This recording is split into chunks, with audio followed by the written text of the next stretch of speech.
Imaginez une entreprise puissante, dirigée par un PDG qui ne tolère jamais l'échec. Enrique Castillo vit sous contrôle absolu jusqu'à l'arrivée d'Isabela Almeida, une employée mystérieuse et audacieuse. Mais que se passe-t-il lorsque son passé cache des secrets qui pourraient détruire la réputation du groupe Velmont? Alors que leur lien se développe, Isabela révèle sa véritable mission: demander justice pour un crime d'entreprise qui a détruit sa famille. Enrique doit choisir entre protéger son héritage ou faire face aux vérités qu'elle expose. Des rebondissements, des tensions et des choix impossibles. Jusqu'où iriez-vous pour découvrir la vérité? Et que ferait-il quand elle mettrait tout en danger? Ne clignez pas des yeux, car cette histoire vous captivera du début à la fin. Le bruit des talons d'Isabela Almeida résonnait sur le sol en marbre brillant de la réception du groupe Velmont. Le bâtiment était imposant, avec ses parois de verre qui reflétaient le ciel, tel un monument à l'ambition des entreprises. C'était le premier jour d'Isabela, mais son expression ne trahissait pas de nervosité. Elle savait que ce travail représentait plus qu'un nouveau départ. C'était une chance d'ouvrir des portes et aussi de chercher des réponses. Mademoiselle Almeida a appelé une jeune réceptionniste en souriant poliment. Le responsable RH vous attend au 10e étage. Merci, répondit Isabela en ajustant la sangle de son sac et en entrant dans l'ascenseur. Alors que la porte se refermait, un homme entra au dernier moment. Élégant et impeccablement vêtu d'un costume sombre parfaitement coupé, il respirait l'autorité. Le téléphone collé à son oreille, sa voix était ferme mais contrôlée. Je veux que les chiffres soient mis à jour d'ici la fin de la journée. Aucune excuse.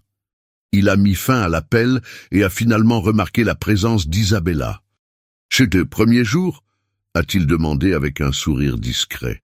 « Est-ce si évident ?» Isabela a répondu légèrement. « Ne t'inquiète pas, tout le monde a son premier jour. Bonne chance, » dit-il avant que l'ascenseur ne s'arrête au 10e étage.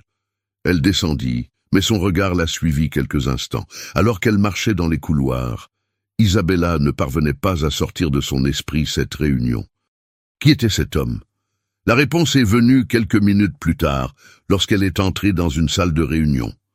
Au centre de la table en verre, entouré des directeurs et des chefs d'équipe, se trouvait le même homme de l'ascenseur. « Bonjour à tous. Je m'appelle Enrique Castillo, PDG du groupe Velmont, » dit-il, sa voix remplissant la pièce. Le cœur d'Isabela manqua un battement, mais elle garda son sang-froid. Je savais qu'il était crucial de faire preuve de confiance. Lors de la rencontre, Enrique a directement retenu son attention. « Mademoiselle Almeida, j'ai entendu parler de votre expérience en matière d'optimisation des processus. » commença-t-il, les yeux fixés sur les siens. « Nous sommes toujours à la recherche d'amélioration. J'aimerais entendre vos idées. » Isabela prit une profonde inspiration avant de répondre. « Bien sûr, Monsieur Castillo. Une de mes propositions serait la digitalisation des contrats. Cela peut réduire le temps de traitement jusqu'à 40%, dit-elle fermement. La pièce resta silencieuse pendant quelques instants avant qu'Henrique ne penche la tête comme s'il évaluait chaque mot. « Intéressant et audacieux pour votre premier jour, » dit-il avec un léger sourire. « Je veux un rapport détaillé sur cette idée d'ici demain. »« Ce sera fait, » répondit Isabela, déterminée. Après la réunion, Henrique la regarda quitter la pièce. Il y avait quelque chose d'intriguant chez elle, une présence qui semblait le mettre au défi d'une manière à laquelle il ne s'était pas attendu. Pendant ce temps, Isabela marchait dans le couloir, consciente que ce n'était que le début. Le véritable test était encore à venir, et il lui faudrait plus que du courage pour faire face à ce qui l'attendait. Le lendemain, Enrique Castillo feuilletait les rapports accumulés sur son bureau, mais son attention était ailleurs. Il ne parvenait pas à se sortir Isabela Almeida de la tête. Il y avait quelque chose de différent chez elle, un mélange de confiance et de mystère qui l'intriguait. Même sans s'en rendre compte, il commença à chercher des prétextes pour la regarder en action. Lors d'une réunion avec l'équipe, Enrique remarque sa présence au fond de la salle, en train de prendre des notes. Il a décidé de la tester. « Mademoiselle Almeida » a-t-il appelé, sa voix résonnant. Tous les regards se tournèrent vers elle. Isabella leva les yeux, surprise, mais garda son sang-froid. « Oui, monsieur Castillo, vous semblez avoir une opinion à ce sujet. Pourquoi ne le partagez-vous pas avec le groupe ?» dit-il en croisant les bras. Isabella prit une profonde inspiration avant de répondre. Elle savait que ce moment était décisif. « Eh bien, monsieur Castillo, je pense que l'approche suggérée est efficace, mais elle pourrait être davantage alignée sur les données que nous avons récemment collectées.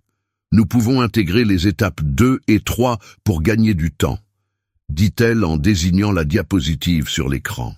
La pièce resta silencieuse pendant quelques instants. Henrique gardait le regard fixé sur elle avant de sourire légèrement. « C'est une idée intéressante, explorons-le, » dit-il en clôturant le sujet. Après la réunion, Henrique l'a approché dans le couloir. « J'aime les gens qui réfléchissent vite, vous semblez toujours être préparé, » a-t-il commenté. « Je fais juste mon travail, monsieur, » Isabella a répondu sérieusement. « Et c'est bon, mais j'ai l'impression que vous aimez remettre les choses en question, » taquina-t-il avec un sourire. « J'aime juste demander ce que personne d'autre ne veut, » répondit-elle en lui rendant le sourire avant de continuer son chemin. Henrique resta immobile un moment, réfléchissant à l'échange.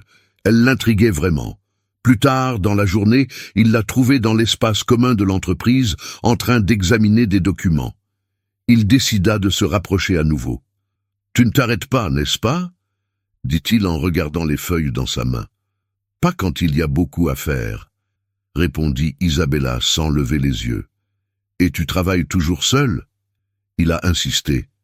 Isabella le regarda enfin. « J'ai tendance à croire que si je veux que quelque chose soit bien fait, il vaut mieux le faire moi-même, » répondit-il calmement. Henrique rit en secouant la tête. « C'est quelque chose que nous avons en commun, » dit-il avant de dire au revoir. Alors qu'Henrique retournait à son bureau, il réalisa qu'il cherchait des excuses pour interagir avec Isabella. Quelque chose en lui était en train de changer et il ne savait pas exactement comment y faire face. Les couloirs du groupe Velmont étaient très animés ce matin-là, mais pour Isabella, le mouvement n'était qu'un bruit de fond parmi d'autres. Elle savait que les commentaires sur elle et Henrique commençaient à se répandre. Ce n'était pas quelque chose qu'elle recherchait, mais elle ne pouvait pas non plus nier que son attention l'affectait. À la cafétéria, 2 collègues chuchotaient à une table voisine pendant qu'Isabella prenait un café. « As-tu remarqué qu'Henrique est toujours près d'elle ?» commenta une femme en jetant un regard en direction d'Isabella. « Difficile de rater, mais nous savons comment cela va se terminer, n'est-ce pas ?» répondit l'autre avec un rire contenu. Isabella faisait semblant de ne pas entendre, mais à l'intérieur, elle sentait la tension monter. Il était là, avec un objectif clair, et toute distraction pouvait tout gâcher. Plus tard, alors qu'il travaillait à son bureau, il reçut un message inattendu. Henrique leur demandait de se rencontrer à l'étage exécutif. À son arrivée, il l'accueillit avec un sourire cordial. « Est-ce que vous vous adaptez bien ?» a-t-il demandé en lui faisant signe de s'asseoir. « Oui, monsieur Castillo », répondit-elle en essayant de maintenir son professionnalisme. « Excellent, mais dis-moi quelque chose. » Il s'arrêta en croisant les mains sur la table. « Vous semblez être quelqu'un avec un passé intéressant. Qui est Isabella Almeida en dehors de Velmont ?» La question la prit par surprise, mais elle contrôla son expression. « Juste quelqu'un qui travaille dur, comme tout le monde ici, » répondit-il avec un sourire retenu. Henrique la regarda un moment, comme s'il essayait de lire au-delà des mots. « Je comprends, » dit-il, sans la presser davantage. « Continuez comme ça. » En quittant le bureau, Isabella a ressenti le poids de cette interaction. Il savait qu'Henrique commençait à soupçonner que sa présence dans l'entreprise avait quelque chose de plus. Cette nuit-là, lors d'un événement à Velmont, les rumeurs à leur sujet ont atteint un nouveau niveau. Henrique parlait à d'autres cadres, mais ses yeux cherchaient souvent Isabella dans la pièce. Cela n'est pas passé inaperçu. As-tu vu comment il la regarde » murmura l'un des invités. Lorsqu'Isabella réalisa que l'attention était portée sur elle, elle décida de s'éloigner. Henrique la trouva sur la terrasse, lui tournant le dos, observant la ville. « On dirait que tu as sauté la fête », dit-il en s'approchant. « Parfois le silence est plus accueillant », répondit-elle sans se retourner. « J'espère que les rumeurs ne vous dérangent pas », a-t-il commenté avec un ton sincère. Isabella le regarda enfin. « Ils ne me dérangent pas, mais ils sont distrayants », dit-elle directement. Henrique sourit, comme s'il appréciait la sincérité. « Peut-être que je devrais arrêter de donner les raisons de ces rumeurs, » suggéra-t-il, mais son expression disait le contraire. Isabella secoua la tête, affichant un léger sourire avant de retourner dans la pièce. Henrique restait en retrait, plus confus que jamais. Henrique était dans son bureau, les yeux fixés sur la vue panoramique de la ville. Le groupe Velmont était l'image de sa discipline et de son contrôle. Mais ces derniers temps, quelque chose lui échappait. La présence intrigante d'Isabella Almeida. Il savait qu'il y avait quelque chose de plus derrière sa position déterminée et ses commentaires acerbes. Les soupçons ont commencé à grandir depuis qu'il a remarqué à quel point elle évitait les questions personnelles. Une conversation avec Carlos, un employé de longue date et de confiance, n'a fait qu'augmenter son malaise. « Carlos, sais-tu quelque chose sur la vie d'Isabella avant de travailler ici ?» a demandé Henrique avec désinvolture pendant qu'ils examinaient un rapport.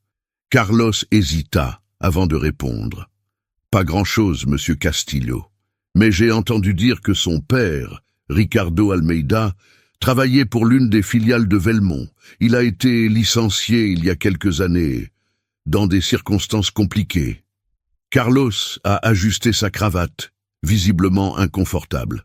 « Je ne connais pas les détails, mais je me souviens avoir entendu dire qu'il avait essayé de signaler quelque chose qu'il pensait être erroné. » Henrique ressentit un sentiment de culpabilité. Il n'était pas rare que des problèmes mineurs dans les filiales ne parviennent pas à la direction. Mais si c'était vrai, ce n'était pas qu'un problème mineur.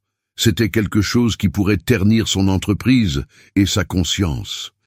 Il savait qu'il avait besoin d'entendre la vérité directement d'Isabella. En fin de journée, il lui a demandé de venir à son bureau. « Monsieur Castillo ?» a demandé Isabella en entrant, son expression neutre. Henrique se leva de sa chaise en croisant les bras. Il y avait de la tension dans l'air. « Isabella, j'ai besoin que tu me dises quelque chose à propos de ton père, » dit-il directement. L'espace d'un instant, son visage se durcit. Elle savait que ce moment viendrait, mais elle ne s'y attendait pas si tôt. « Que veux-tu savoir ?» demanda-t-elle d'une voix calme, mais pleine de prudence. « Je veux savoir ce qui s'est réellement passé. Il s'appelle Ricardo Almeida, n'est-ce pas?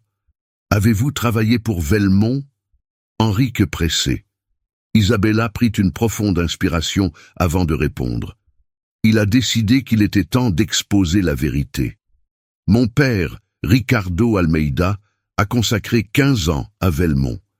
Il était loyal, diligent et faisait toujours correctement son travail. Mais lorsqu'il découvre des pratiques contraires à l'éthique dans l'une des filiales, il tente de les dénoncer. Qu'a-t-il obtenu en retour? Il a été licencié et humilié. Cela a détruit notre famille, dit-elle, sa voix commençant à se fissurer. J'ai vu mon père tout perdre, dignité, respect, voire santé. Henrique resta silencieux, absorbant ses paroles. La culpabilité le frappa comme une vague. Il n'avait jamais entendu parler de Ricardo Almeida, mais cela n'enlève rien à l'impact de ses propos. « Et pourquoi es-tu venu ici? Vengeance ?» demanda-t-il prudemment. « Non. » Isabelle répondit fermement. « Je suis venu ici pour trouver justice. Comprendre comment une entreprise fière de sa réputation a pu permettre une telle chose. » Henrique inspira profondément en s'appuyant sur le bord de la table. « Pourquoi n'as-tu rien dit avant ?» a-t-il demandé, le ton plus bas. « Parce que j'avais besoin de le voir de mes propres yeux. J'avais besoin de savoir si tu étais différent, s'il était le genre de leader soucieux ou simplement un autre qui ferme les yeux sur ce qui se passe autour de lui. répondit Isabella en le regardant. Le silence entre eux était palpable. Henrik se sentait partagé entre protéger la réputation de son entreprise et faire face aux erreurs qui, même si elles n'étaient pas directement les siennes, lui revenaient. « J'ai besoin de temps pour traiter cela, » dit-il finalement. « Ne tarde pas trop. La vérité n'attend pas. » répondit Isabella avant de partir, laissant Henrik seul avec ses pensées. Plus tard, alors qu'il regardait les lumières de la ville, Henrik savait qu'il ne pouvait pas ignorer ce qu'elle disait. Le contrôle qu'il avait toujours chéri semblait lui échapper entre les doigts, mais au fond, il savait déjà quelle décision il devait prendre. Le lendemain matin, Henrik se réveilla avec une clarté qu'il n'avait pas ressentie depuis des années. Il n'y avait plus de place pour le doute. Si le groupe Velmont avait réellement porté préjudice à Ricardo Almeida, il devait faire amende honorable, pas seulement pour Isabella, mais pour l'intégrité qu'il avait toujours défendue en tant que leader. Il savait que cette décision aurait des conséquences, mais c'était un risque qu'il était prêt à prendre. Au début de la journée de travail, il a convoqué une réunion extraordinaire du conseil d'administration. Lorsque tout le monde fut réuni dans la salle de réunion, commença Henrik. « Messieurs, nous avons un problème qui doit être résolu immédiatement. » Sa voix était ferme, mais ses yeux montraient du sérieux. « J'ai récemment découvert qu'un de nos anciens employés, Ricardo Almeida, avait été injustement licencié après avoir tenté de dénoncer des pratiques contraires à l'éthique dans l'une de nos filiales. » La pièce tomba dans le silence. Les réalisateurs échangèrent des regards gênés. Henrik, ces situations sont délicates. Souvent, il y a des facteurs que nous ne connaissons pas, a commencé l'un des réalisateurs, mais Henrik l'a interrompu. « Facteur ou excuse ?» répondit-il en regardant directement l'homme. « Nous parlons d'une personne qui a consacré des années à Velmont et qui a été trahie par notre incapacité à agir correctement. Ce n'est pas négociable. » Un autre réalisateur a tenté d'intervenir. Mais le révéler pourrait nuire à notre image, sans parler des risques financiers. Henrike frappa la table de la main, coupant ainsi toute tentative de résistance. Notre image ne vaut rien si elle est bâtie sur des mensonges. Il s'arrêta un instant, laissant le poids de ses mots remplir le silence. Examinons le cas en profondeur. Et si Ricardo Almeida a été réellement lésé, nous prendrons des mesures pour y remédier. La vérité éclatera, avec ou sans votre coopération. Après la réunion, Henrik trouva Isabella dans le couloir. Elle avait l'air inquiète mais déterminée. « Vous leur avez parlé, n'est-ce pas ?» demanda-t-elle, son regard cherchant une réponse sur son visage. « J'ai parlé, et nous allons enquêter sur le cas de votre père. » répondit Henrik avec une conviction qui la surprit. « Je veillerai à ce qu'il obtienne la justice qu'il mérite. »« Ce ne sera pas facile, » dit Isabella la voix basse. « Rien de valable n'est facile. » Il a répondu. « Mais je ne me cacherai pas derrière des excuses ou la peur, pas plus. » Les jours suivants ont été marqués par des réunions intenses, des confrontations avec des membres résistants du conseil d'administration et un effort commun pour découvrir les détails du cas de Ricardo Almeida. Finalement, les résultats sont arrivés.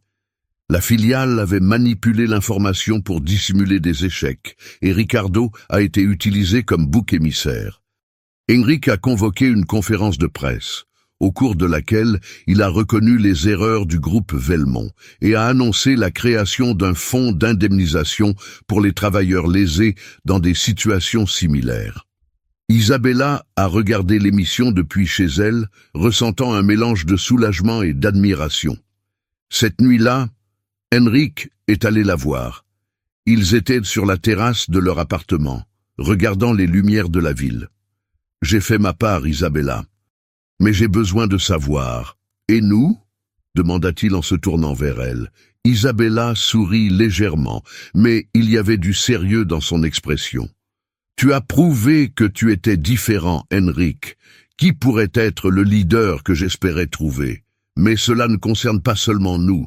Il s'agit de continuer à lutter pour ce qui est juste. » Henrik hocha la tête, comprenant ce qu'elle voulait dire. « Alors faisons ça ensemble. Pas seulement pour Velmont, mais pour l'avenir que nous voulons construire, ensemble, répéta Isabella en lui serrant la main. Alors que la ville brillait en arrière-plan, Henrik et Isabella savaient qu'ils ne faisaient que commencer. La justice qu'ils recherchaient n'était pas la fin, mais le début de quelque chose de plus grand, un avenir basé sur la vérité, le courage et l'égalité.